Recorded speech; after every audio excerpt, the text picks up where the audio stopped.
आज की इस वीडियो में हम जानेंगे विजयनगर साम्राज्य के बारे में। ये जो टॉपिक है ये लिया गया है क्लास 7 की न्यू एनसीईआरटी से चैप्टर नंबर 9 से। तो इस वीडियो में हम डिस्कस करेंगे विजयनगर साम्राज्य के प्रशासन और उससे रिलेटेड शासकों के बारे में। ये सब इसमें हम डिस्कस करेंगे, इसी से रिलेटेड क्वेश्चन करेंगे। पहले ये जान लेते हैं विजयनगर। तो इसका शाब्दिक अर्थ क्या है? जब हम इसका शाब्दिक अर्थ करते हैं तो इसका शाब्दिक अर्थ है विजय का नगर, यानी कि जीत का नगर। इस नगर की स्थापना आप यूं कहेंगे, इसका जो प्रशासन है तुंगभद्रा नदी के किनारे संगम बंधुओं ने अपनी विजय स्मृति में इसको बसाया है। ठीक है, तो क्वेश्चन यहीं से स्टार्ट होता है।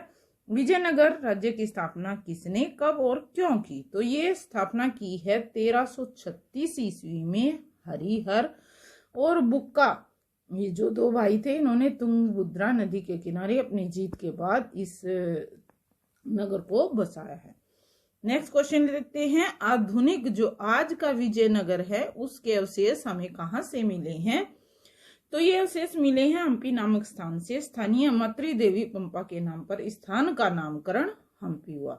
वहां की मातृ देवी है पंपा देवी, तो उसी के नाम पर स्थान का नाम हम्पी रखा गया है।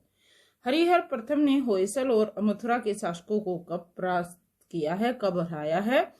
तो उसने 1340 ईस्वी में अपने भाई बुक्का की सहायता से, ठीक है, विजयनगर राज्य को सुदृढ़ किया है। ठीक है, नेक्स्ट क्वेश्चन लेते हैं।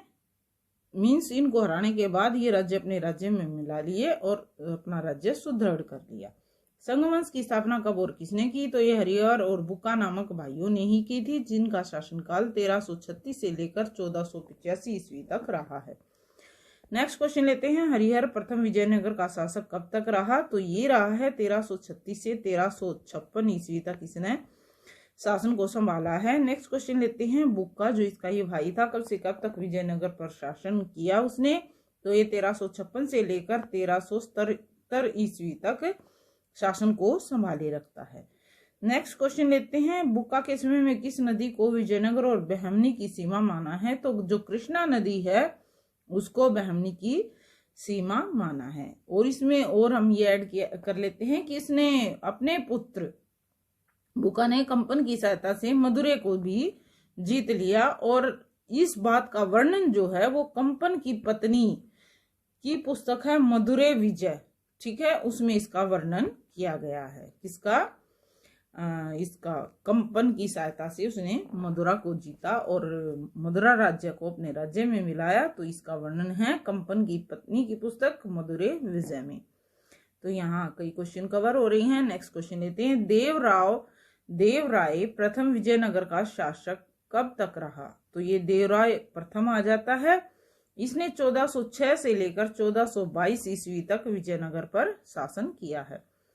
नेक्स्ट क्वेश्चन लेते हैं। हर विलास नामक ग्रंथ की रचना कब और किसके शासनकाल में की गई थी? तो ये तेलुगु कवि है श्रीनाथ, उसने ही इस पुस्तक की या इस ग्रंथ की रचना की है, और ये शासनकाल था उस टाइम पे देवराय प्रथम का। देवराय प्रथम के समय में कौन सा विदेशी यात्री भारत आता है? तो 1420 ईस्वी में इटली निवासी है निकोलो कॉन्टी, वो भारत आते हैं। ठीक है, कौन आता है? इटली निवासी निकोलो कॉन्टी। विजयनगर का महानतम शासक किसे कहा गया है और उसका क्या नाम था? तो यहाँ जो हम पढ़ रहे हैं उसमें देवराय द्वितीय को महानतम शासक माना गया है, और उसे इमाडी देवराय भी, मीन्स इसका ये उपनाम था, इमाडी देवराय भी उसको कहते थे।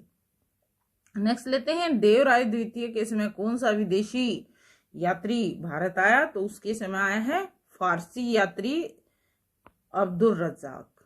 ठीक है, और देवराय जो राय प्रथम है उसके समय कौन सा था? निकोलो कॉन्टी, ये इटली का यात्री था। नेक्स्ट लेते हैं। विजयनगर के प्रमुख राजवंश कौन कौन से हैं? तो इसमें सारे राजवंश एक बार हम जान लेते हैं। जैसे कि राजवंश है संगम वंश, इसके संस्थापक है हरिहर और बुक्का।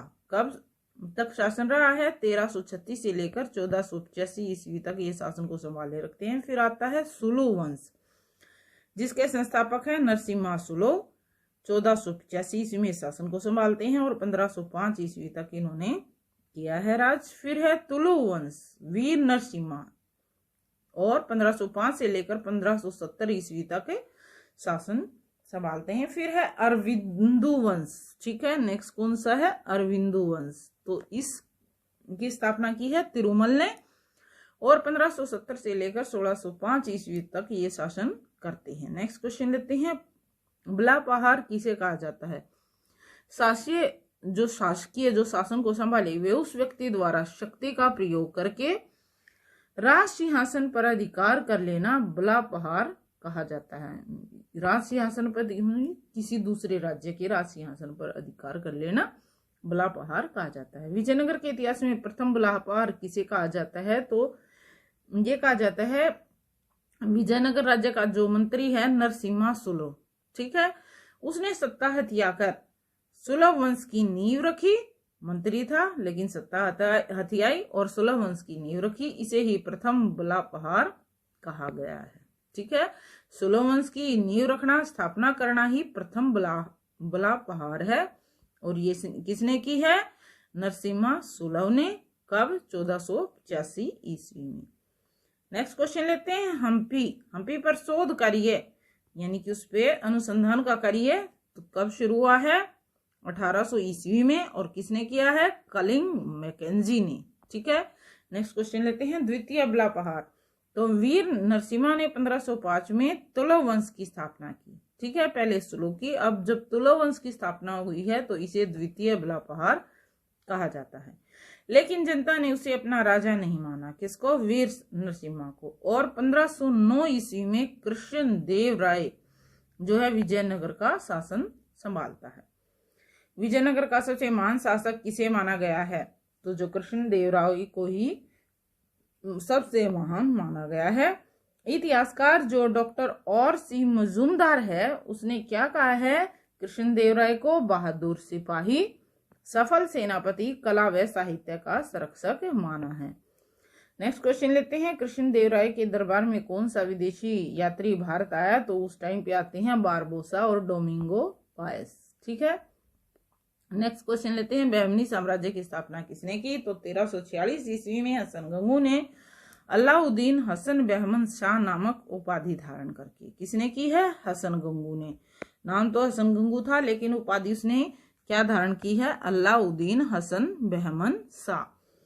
और 1346 से 1600 ईस्वी तक उसके टाइम पे ये जो बहमनी साम्राज्य है वो संगठित रहा, यानी कि इस बीच उसमें सफल शासक शासन करते रहे।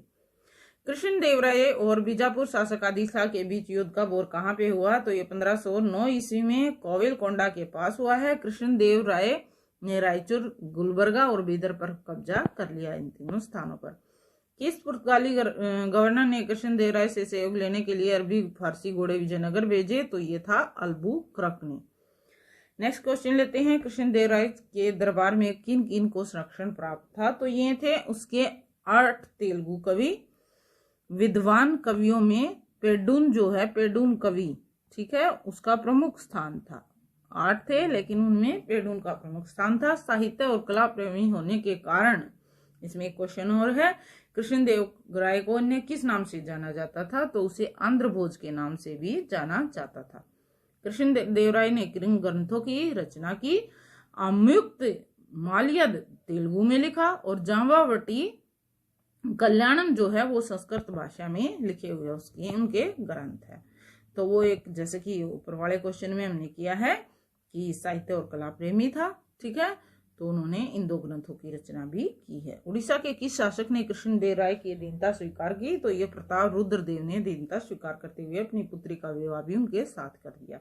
तो इस वीडियो में इतने ही क्वेश्चन, रिमेनिंग क्वेश्चन हम नेक्स्ट वीडियो में करेंगे। So if like my video please share and subscribe my channel. Thanks for watching the video.